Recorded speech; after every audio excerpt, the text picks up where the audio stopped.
कुछ महिलाओं का ऐसा मानना है कि किसी बीमारी के चलते आपको प्रेगनेंसी कंसीव करने में दिक्कत आती है।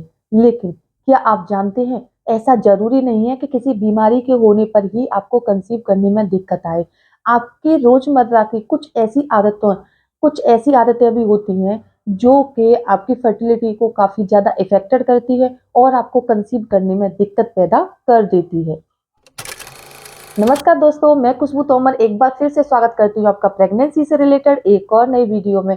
जहाँ पर आज का वीडियो एक बार फिर से आपके लिए बहुत ही ज़्यादा यूज़फुल होने वाला है, क्योंकि फ्रेंड्स आज के वीडियो में एक बार फिर से हम आपकी फर्टिलिटी प्रॉब्लम के बारे में जानने वाले हैं। आज का जो वीडियो है वो उन्हीं महिलाओं के लिए ज़्यादा स्पेशल है जो कि कंसीव करना चाहती हैं, लेकिन किसी कारणवश उनको प्रेगनेंसी कंसीव नहीं हो रही है। तो फ्रेंड्स, इसके पीछे आपके रोजाना की लाइफस्टाइल से जुड़ी कुछ आदतें भी हो सकती हैं, क्योंकि अगर आपके अंदर इनफर्टिलिटी नहीं, आपकी सारी रिपोर्ट्स भी नॉर्मल है, फिर भी आपको प्रेगनेंसी कंसीव करने में दिक्कत आ रही है, तो फ्रेंड्स आपकी रोजाना की लाइफ की कुछ आदतें ऐसी होती हैं जो कि आपकी फर्टिलिटी को काफ़ी ज़्यादा इफ़ेक्टेड करती है, आपके ओव्यूलेशन को इफ़ेक्टेड करती है और इसी वजह से आपको प्रेगनेंसी कंसीव करने में दिक्कत आती है। अगर आपको भी प्रेगनेंसी कंसीव करने में दिक्कत आ रही है, तो वीडियो में अंत तक बने रहें। और फ्रेंड्स, अगर ये वीडियो देखने के बाद आपको यूज़फुल लगता है, तो चैनल को सब्सक्राइब करके बेल आइकन को प्रेस करना ना भूलें। तो चलिए फ्रेंड्स, बिना देरी किए हुए जान लेते हैं इन आदतों के बारे में, जो अगर आपके अंदर भी हैं, तो आपको भी कंसीव करने में दिक्कत आ सकती है। सबसे पहली बात, बढ़ता वजन। जी हाँ, महिलाओं को कंसीव कराने में उनका बढ़ता वजन भी काफ़ी ज़्यादा मायने रखता है। अगर आपका भी वजन ज़रूरत से ज़्यादा है या फिर ज़रूरत से कम है, तो ये सब आपके पीरियड्स, आपके ओव्यूलेशन और आपकी फर्टिलिटी पर काफ़ी बुरा असर डालते हैं। अगर आपका वजन बहुत ज़्यादा है, यानी कि आप ओवरवेटेड हैं या फिर आपका वजन बहुत कम है, तो आपको पीरियड से रिलेटेड कोई ना कोई समस्या ज़रूर होगी। आपको पीसीओडी या पीसीओएस की समस्या भी हो सकती है। इससे क्या होता है कि धीरे-धीरे करके जब आप इन सारी चीज़ों पर ज़्यादा फोकस नहीं करती हैं, तो आपके अंदर इनफर्टिलिटी बढ़ जाती है, यानी कि आपके ओवरी से एग मैच्योर होकर रिलीज नहीं होते हैं और इसी वजह से लाख कोशिश करने के बाद भी आपको प्रेगनेंसी कंसीव करने में दिक्कत आती है। आपकी रिपोर्ट्स नॉर्मल होती है, फिर भी आप कंसीव नहीं कर पाती। तो इसके पीछे आपका बढ़ता वजन या फिर बहुत ज़्यादा कम ही वजन हो सकता है। इसीलिए फ्रेंड्स, अगर आपका वजन बहुत ज़्यादा है, तो आपको रोज़ाना वॉक करना चाहिए, हल्के-फुल्के एक्सरसाइज करने चाहिए, जिससे कि आप फिट रहें और ओवरवेटेड ना हो।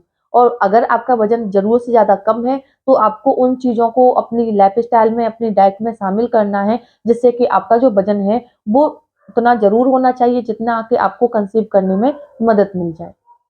दूसरी बात, नींद का पैटर्न। जी हाँ, नींद कम आना या नींद पूरी ना लेना, ये सारी चीज़ें जो होती हैं, वो महिलाओं पर बहुत ज़्यादा बुरा असर डालती हैं। इससे महिलाओं के हार्मोन्स बहुत ज़्यादा गड़बड़ हो जाते हैं, उनका इम्यून सिस्टम लो हो जाता है और इसी वजह से जब नींद पूरी नहीं होती है, तो धीरे-धीरे कर महिलाओं के शरीर में थकान और कमज़ोरी महसूस होने लग जाती है। और उनकी जो एग की क्वालिटी है वो भी बिगड़ने लग जाती है, क्योंकि अगर आपके हार्मोन्स बैलेंस नहीं है, आपका इम्यून सिस्टम सही नहीं है, तो इससे क्या होता है, आपके जो एग मैच्योर होकर रिलीज हो रहा है वो नहीं होता है और आपको प्रेगनेंसी कंसीव नहीं होती है। इसी तरह से अगर पुरुषों को भी पूरी नींद नहीं ले पा रहे हैं या स्ट्रेस बहुत ज़्यादा रहता है, तो इससे क्या होता है कि उनकी स्पर्म काउंट कम हो जाती है या फिर बिगड़ जाती है और फिर उन्हें आगे चलकर प्रेगनेंसी कंसीव करने में दिक्कत आ जाती है। तीसरी बात, टाइट अंडरगारमेंट्स।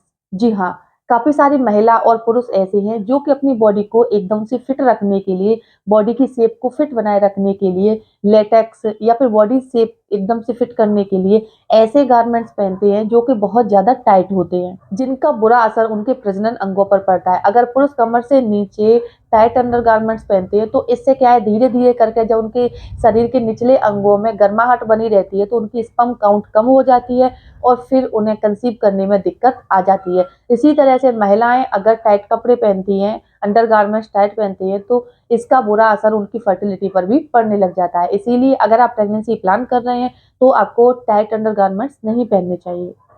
चौथी बात, तनाव।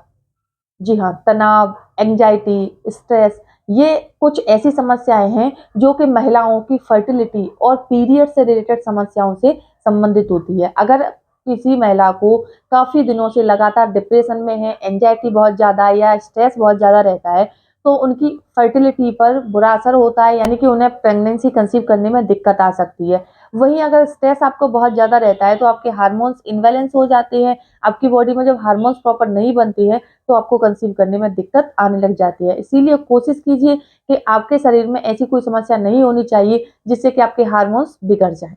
पाँचवीं बात, प्रदूषण। जी हाँ, अगर आप मेट्रो सिटीज़ में रह रहे हैं और आपको प्रेगनेंसी कंसीव करने में दिक्कत आ रही है, तो इसके पीछे का कारण प्रदूषण यानी कि पॉल्यूशन भी हो सकता है। क्योंकि पॉल्यूशन का जो असर होता है वो, अगर आप मेट्रो सिटी में रह रहे हैं तो इससे महिलाओं को कंसीव करने में इसीलिए दिक्कत आती है क्योंकि पुरुषों की जो स्पर्म काउंट है, वो धूम्रपान करने या पॉल्यूशन वाले एरिया में रहने से बहुत ज़्यादा कम हो जाती है या फिर बुरी तरह से प्रभावित होती है, और इसी से आपको प्रेगनेंसी कंसीव करने में दिक्कत आती है। अगर आपको प्रेगनेंसी कंसीव करने में दिक्कत आ रही है, तो इसके पीछे पॉल्यूशन भी हो सकता है।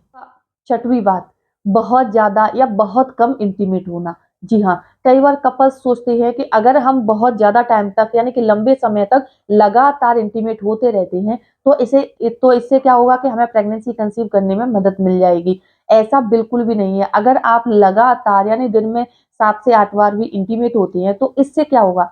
इससे महिला और पुरुष दोनों की बॉडी में एक्साइटमेंट कम हो जाएगी, थकान और कमजोरी बढ़ने लग जाएगी और आपके जो हार्मोन्स हैं वो इम्बैलेंस हो जाएंगे। इसीलिए कोशिश कीजिए कि जब भी आपको जैसे प्रेगनेंसी प्लानिंग कर रहे हैं, तो आपको अपने ओव्यूलेशन को ट्रैक करने के बाद उन्हीं 3 से 4 दिनों में 2 से 3 बार ही इंटीमेट होना है। क्योंकि फ्रेंड्स, इंटीमेट होने के बाद पुरुष के जो स्पर्म होते हैं ना, वो महिला के शरीर में 5 दिन तक जीवित रहते हैं। अगर आप ओव्यूलेशन की डेट से 2 दिन पहले भी इंटीमेट हुए हैं और ओव्यूलेशन के टाइम पर इंटीमेट नहीं हो पाए, तो भी आपके प्रेग्नेंट होने के चांसेस 100% रहते हैं।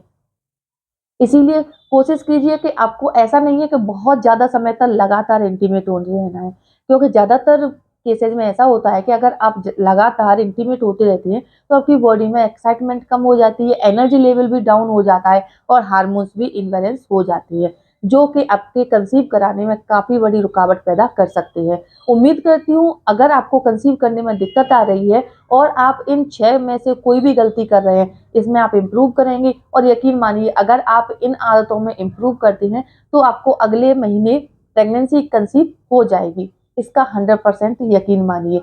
अगर वीडियो देखने के बाद यूज़फुल लगता है, वीडियो को लाइक कीजिए और अपने फ्रेंड्स और रिलेटिव्स में शेयर करना ना भूलें।